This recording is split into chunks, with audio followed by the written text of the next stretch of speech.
আল্লাহ বলছেন ওয়া ইন্না কাসীরাম মিনান নাস বিলিকাই রাব্বিহিম লাকাফিরুন। সূরা রোম 8 নম্বর আয়াত। আল্লাহ বলছেন অধিকাংশ মানুষ তাদের রবের সাথে সাক্ষাৎ করবে কাফের অবস্থায়।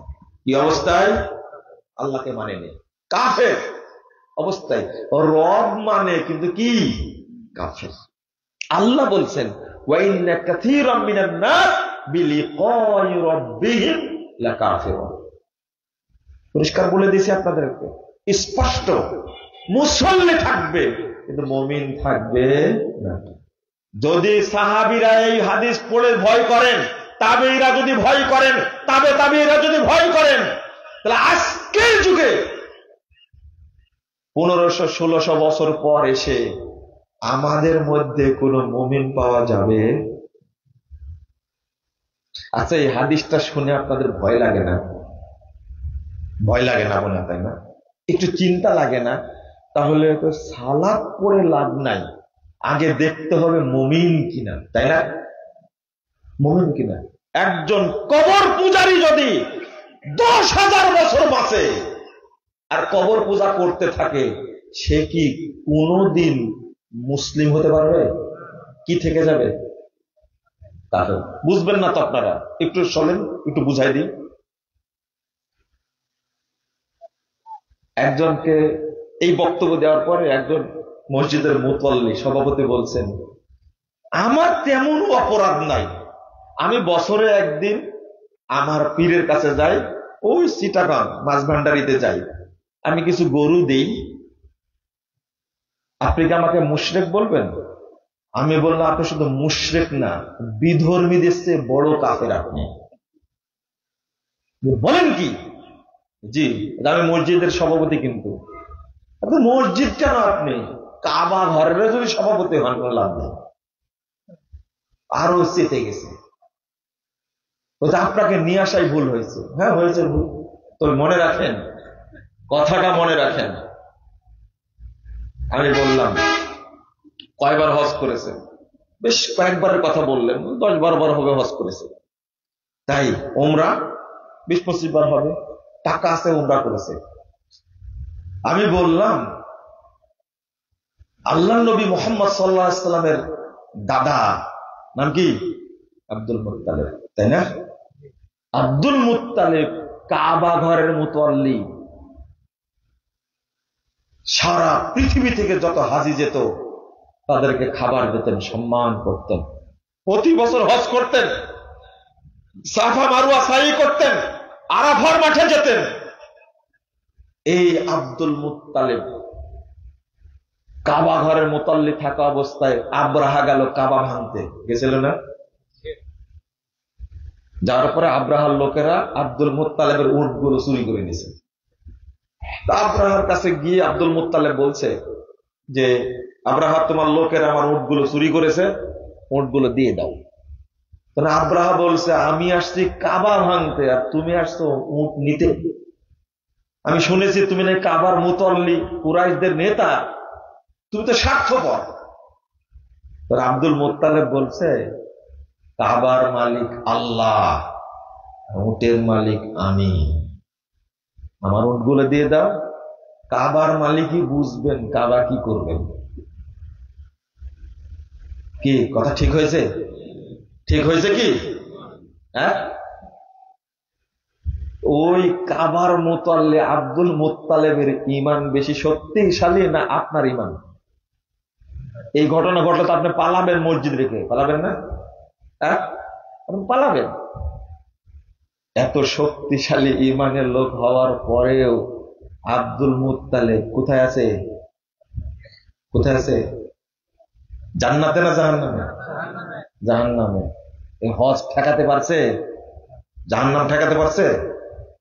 কি বিশ্বাস! কাবার মালিক কে? আল্লাহ। কাবার মালিক আল্লাহ, আল্লাহ দেখবেন। আমি উটের মালিক, আমি উট দিয়ে দাও। ওই ঘটনায় ঘটল না? আল্লাহ আব্রাহা বাহিনীকে ধূলিসাৎ করে দিলেন না? একবারে খুশির মতো করে দিলেন, একবারে পাথর মেরে শেষ করে দিলেন। আব্রাহার কথা কি বলে, আব্দুল মুত্তালিবের দাবিটাই কি হয়েছে? ঠিক হয়েছে। সেই লোকটা জান্নাতে যেতে পারেনি, কাবার মুতল্লি। আর এই হলো মসজিদের মুতল্লি, মুশরিক, কবর পূজা করে, এনাকে যাবে জান্নাতে। বুঝেননি কথা? বুঝবেন কি করে? আবু তালেব যতদিন বেঁচে ছিল, আবু তালেব ততদিন মুহাম্মদ সাল্লাল্লাহু আলাইহি ওয়াসাল্লামের উপরে চোখ রাঙাতে পারেনি কেউ। যা অত্যাচার হয়েছে মরার পরে তাকে আগলে রেখেছিলেন। আব্দুল মুত্তালিব কোথায় আছে? কোথায় আছে? কাবার মুতল্লি, কাবা তওয়াফ করত, পরিষ্কার পরিচ্ছন্ন রাখত। কাজে লেগেছে? নবীকে আগলে রেখেছিলেন, কাজে লেগেছে? কি কারণে? আমি বলি, যখন আপনি মিশ্রণ করবেন, কি করবেন? মিশ্রণ করবেন।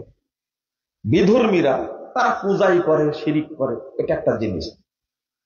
তারা বেশি খারাপ না আপনি বেশি খারাপ? নামাজ পড়লেন মসজিদে, মাজারে গিয়ে সেজদা দিলেন, মসজিদেও দান করেন, মন্দিরেও দান করেন,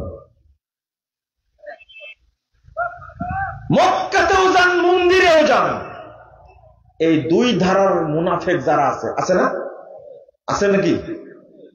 এরা বেশি খারাপ না বিধর্মীরা বেশি খারাপ? আজকে উত্তর দিয়ে যাবেন, এটা বুঝে নেন আজকে। এই যে মিশ্রণটা আল্লাহ সহ্য করেন না, সাবধান। ওমাইয়াদুল্লাহ ওয়া ওমাইয়াদু মা'আল্লাহি ইলাহান আখার লা বুরহানা লাহু বি ফাইন্নামা হিসাবুহু ইনদা রাব্বিক ইন্নাহু লা ইফলিহুল কাফিরুন। সূরা আল মুমিনুন 117 নম্বর আয়াত। আল্লাহর সাথে যে এক করবে কোনো কিছুকে, আত-তাওহীদ ফিল ইবাদাহ, ইবাদতের ক্ষেত্রে একমাত্র মানতে হবে আল্লাহকে, অন্য কাউকে মানা যাবে না। আত-তাওহীদ ফিদ-দ্বীন, দ্বীনের ক্ষেত্রে তাওহীদ হলো একমাত্র ইসলামকেই মানতে হবে, অন্য কোন ইজম, থিওরি, তরিকা, মাযহাব, মতবাদ, আপনার দর্শন, কোনো কিছু মানা যাবে না। কাকে মানতে হবে? একমাত্র দ্বীনের ক্ষেত্রে তাওহীদ। আর আত-তাওহীদ ফির রিসালা, রিসালাতের ক্ষেত্রে তাওহীদ হলো একমাত্র অনুসরণীয় ব্যক্তি হলেন মুহাম্মদুর রাসূলুল্লাহ সাল্লাল্লাহু আলাইহি ওয়াসাল্লাম, আর কাউকে অনুসরণ করা যাবে। আপনি কি করলেন? এই এক করলেন, দুইটা মিশ্রণ করলেন। আল্লাহ বলছেন খবরদার, খুব সাবধান, যাই করেন না কেন আল্লাহর কাছে মাথা নত করবেন, ওই মাথা আবার মূর্তির কাছে নত করবেন, এটা খুব বড় অপরাধ, বিরাট অপরাধ। আল্লাহ বলছেন 150 নম্বর আয়াত, 151 নম্বর আয়াত সূরা নিসা, ইয়াকুলুনা নুমিনু বিবা'দ ওয়া নাকফুরু বিবা'দ ওয়া ইউরিদুনা আন ইয়াত্তাখিযু বাইনা যালিকা সাবিলা। আল্লাহ বলছেন তারা বলে কি, আমরা কিছু মানবো আর কিছু কি ছাড়বো। ওয়া ইউরিদুনা আন ইয়াত্তাখিযু বাইনা যালিকা সাবিলা, আর দুইটা মিলে সুন্দর একটা কি করব? রাস্তা তৈরি করব। কি সুন্দর পলিসি, খেয়াল করেছেন? আল্লাহ বলতে চাচ্ছেন ইসলামের কিছু ছাড়বা আর কিছু নিবা, এটা চলবে না। দুইটা মিলে তুমি একটা খুব সুন্দর পথ তৈরি করতে চাচ্ছ।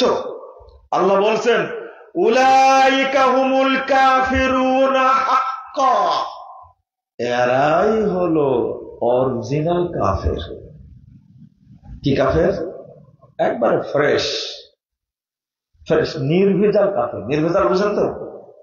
বুঝেন না মনে হয়, তাই না? নির্ভেজাল কাফের। আল্লাহ কিভাবে বলছেন দুইটাকে এক করা যাবে না, সাবধান। ইবাদত আল্লাহর করলে আল্লাহরই করতে হবে। এই দিক থেকে কিন্তু আবু জাহাল অনেক ভালো। আপনি বলবেন কেন ভালো বললেন? আবু জাহাল কোনদিন কিন্তু আল্লাহকে সেজদা করেনি, ও অত বড় গাধা না, ও মুনাফিক না। আবু জাহাল কাফের, মুশরিক, কোনদিন আল্লাহকে সেজদা করেনি। আর আপনি আল্লাহকেও সেজদা করেন, মক্কাতেও যান, আর ওই মাথা আবার শহীদ মিনারে নত হয়, মূর্তির কাছে নত হয়, মন্দিরে নত হয়। আপনি আবু জাহেলের চেয়ে বড় কাফের। আপনি কি বুঝলেন? আপনি আবু লাহাব কোনদিন আল্লাহকে মানেনি, কোনদিন মানেনি, কোনদিন সেজদা করেননি। ও মুনাফিক ছিল না।